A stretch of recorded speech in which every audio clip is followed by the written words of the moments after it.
Langit Teheran malam itu tidak seperti biasanya. Bukan cahaya bulan yang memantul di kubah masjid. Bukan pula gemerlap lampu kota yang biasa menerangi ibu kota Persia itu.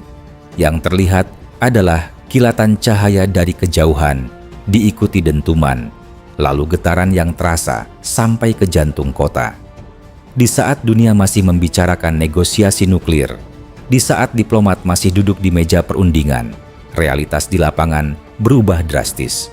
Serangan militer dari Israel dan Amerika Serikat menghantam target strategis di Iran. Bagi banyak orang, ini terasa mendadak. Namun, bagi analis geopolitik, ini adalah akumulasi ketegangan bertahun-tahun. Iran, negara dengan sejarah ribuan tahun peradaban, yang pernah menghadapi invasi, revolusi, embargo, dan perang 8 tahun dengan Irak, kembali diuji.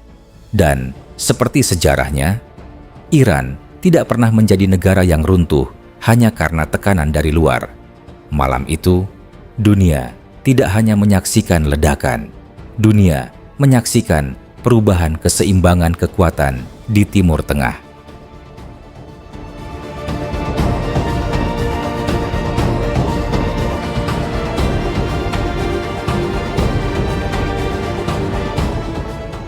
Pertanyaan terbesar muncul. Mengapa serangan terjadi ketika diplomasi belum selesai? Di atas kertas, perundingan nuklir seharusnya menjadi solusi. Namun, realitas politik jauh lebih kompleks. Israel selama bertahun-tahun memandang kemampuan rudal dan potensi nuklir Iran sebagai ancaman eksistensial. Bagi Tel Aviv, ancaman itu bukan teori. Itu adalah persoalan hidup dan mati. Sementara Amerika Serikat sebagai kekuatan global tidak ingin melihat satu lagi negara di Timur Tengah memiliki pengaruh militer yang mampu menantang dominasi regionalnya. Disinilah konflik kepentingan bertemu. Bagi Iran, program pertahanan dan nuklir adalah simbol kedaulatan. Bagi Israel dan AS, itu adalah ancaman yang harus dihentikan sebelum menjadi lebih kuat. Diplomasi sering berjalan lambat, militer bergerak cepat, dan dalam geopolitik, seringkali keputusan dibuat bukan karena diplomasi gagal total, tetapi karena satu pihak merasa tidak bisa menunggu lebih lama.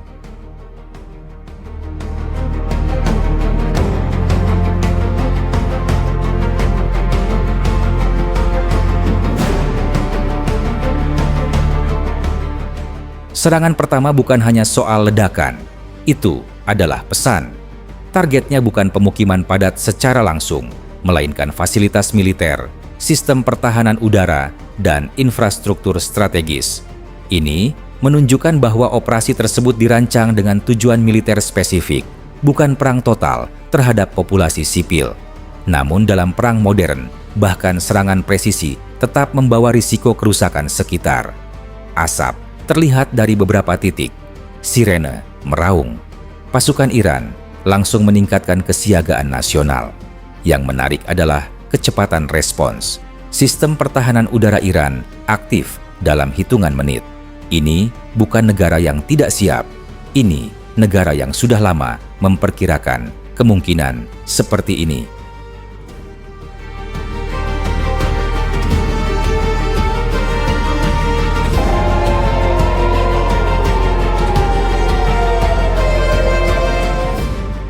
Jika ada satu hal yang dibangun Iran selama 2 dekade terakhir, itu adalah kekuatan rudalnya.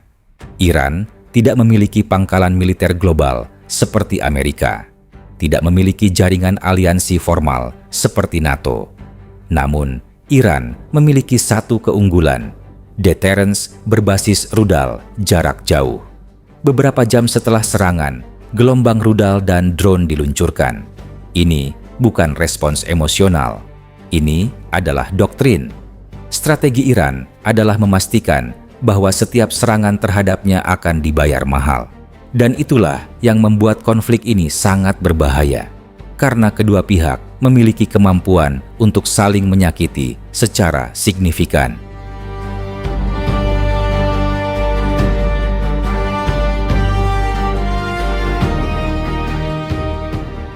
Di tengah ketegangan, media sosial dibanjiri klaim Iran siapkan ribuan pasukan untuk serangan malam.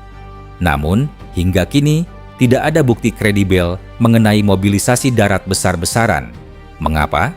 Karena perang Iran bukan perang invasi darat. Itu perang jarak jauh. Iran mengandalkan rudal balistik drone, jaringan sekutu regional, dan strategi asimetris. Keunggulan Iran bukan pada parade pasukan, tetapi pada kemampuan membuat lawan ragu untuk melangkah lebih jauh.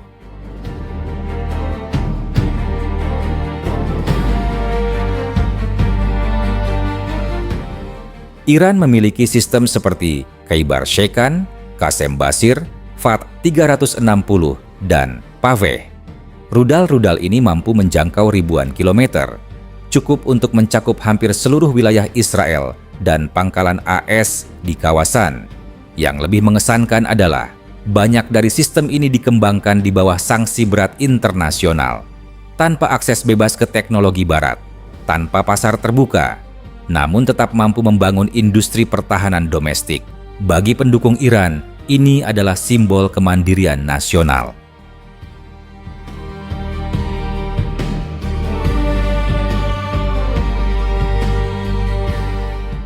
Dalam setiap konflik modern, angka korban jiwa hampir selalu datang belakangan. Bukan karena tidak ada korban, tetapi karena di tengah situasi militer aktif, informasi bergerak lambat, terfragmentasi, dan seringkali dikendalikan. Ketika ledakan masih terdengar, ketika sirene masih berbunyi, ketika pasukan masih siaga penuh, rumah sakit bekerja dalam diam. Dokter dan tenaga medis menjadi saksi pertama dampak nyata perang. Namun publik hanya melihat spekulasi. Belum ada angka final terverifikasi. Belum ada laporan independen yang dapat memastikan berapa banyak korban tewas atau luka.